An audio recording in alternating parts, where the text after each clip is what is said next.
Sasa mimi nastaajabu, wewe Muislamu unayekuja msikitini kuswali, na hii ni nasiha kutoka ndani ya moyo wangu kwa kila mwizi wa viatu, mimi napatia nasaha.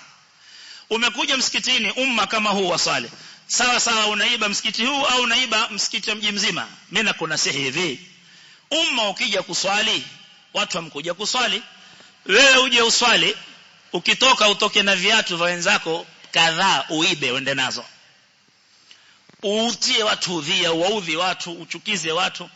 Mfikia kiwango leo watu wamkuwa na hofu kama kuja na viatu misikitini, kila mtu vaa matambara. Sasa hucha yakhafun, kila mmoja asema nikienda msikitini leo, ukitaka viatu vyako kuibwa nenda msikitini. Kwani hapa mahali pa kuibiana?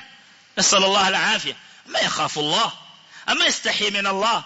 Ujue siku ya kiyama utakwenda kukokota tumbo zako kwenye moto kwanza. Pili, utakuja nazo viatu umevaa shingoni, tawqan fi unuqik يوم القيامه. uzivilete.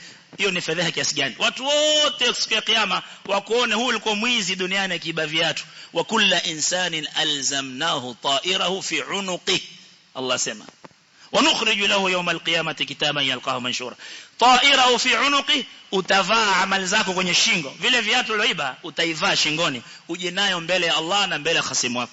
Fedheha. Sasa watu wote akhirah waone, kumbe huyu bwana alikuwa ni mwizi, akienda msikitini huibia